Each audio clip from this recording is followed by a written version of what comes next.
This is one of the most beautiful queen sacrifices in all of chess.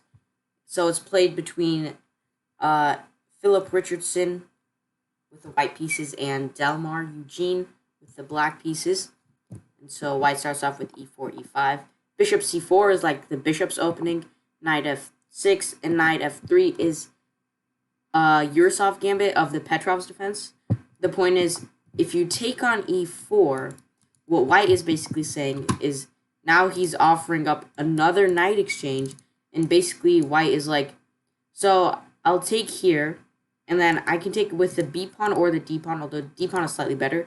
And white here is like, so I've lost my e4 pawn, but I have a lot more. I have two developed pieces, and you were too busy trying to move with your knight in the opening with two moves, which is usually bad. So I've got more development than you, and I'm ready to castle and bring my rook to the e file, and a whole lot of stuff is about to happen. That's what basically white is saying. But black plays something even horrible, like way worse. He takes on f2, which is a blunder because it just gives up the knight. It's a free knight, and I'm not really sure what this was supposed to do because there's no queen h4 stuff because this knight protects. And here, black just went bishop c5. And you might think about moving your king somewhere, but if you moving your king back is not the worst thing. But the reason you shouldn't move your king back is because now you can't really castle, and this bishop has a very good diagonal. So then it would make sense that you gave up two pawns in the opening for the knight. So white doesn't want that and instead plays d4. d4 is a very nice move because it blocks the bishop's vision. If the bishop takes, then the knight will take. Pretty self-explanatory. But if the e-pawn takes, now this e-file is opened up and the rook can slide to e1 with a check. And the king moved in the game, but if you were to block with bishop e7, then it's basically all over. You can play knight d5, pressure the pinned bishop. So black slides the king to f8. So both sides can't castle, but you notice that there's a bishop right behind this d4 pawn, so some discovered checks are going to be available.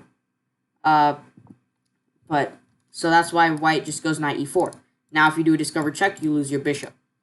And so black obviously retreats with the bishop. Then we have queen d3, which I can't explain that move, but based on white's next moves, I assume it's trying to get to a3.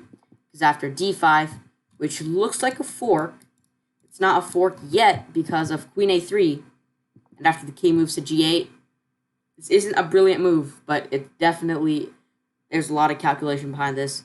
He sacrifices the bishop on d5. Why can't the queen take? Well, you're about to find out. Because the queen took in the game, and if you look at the eval bar, it is checkmate in 4 moves. This queen sacrifice is cannot happen without another sacrifice. That is a sacrifice of a knight. Knight f6 check. The king has nowhere to move because f8 is occupied by the queen on a3, so the only move is to take on f6. And now, what do you think white plays here?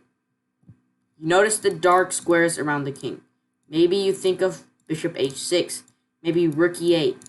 Well, bishop h6 is not a bad move, but the queen goes back to d8, and there's no rook e8 mate. And if you go rook e8 now, there's king g7, and everything is fine for black. In the game, white played queen f8 check. A brilliant move. Even more brilliant than the previous knight sacrifice. So the king is forced to take. And now you notice why this knight sacrificed itself on f6. Because now this diagonal is weak. And white can play bishop h6. King is forced to g8 because the rook cuts off the e-file. And finally, white gets to play rook e8, checkmate.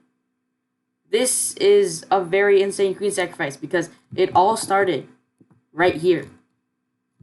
Queen to d3, prepared everything. And black thought he was smart with a fork, but now queen a3, and white took this pawn. It's crazy how much calculation was needed because I know that white saw this d5 move after queen d3, and his idea was to go to a3. That is some insane calculation. And then he sacrifices the bishop, sacrifices the knight, sacrifices the queen, and checkmate. What an absolutely beautiful queen sacrifice.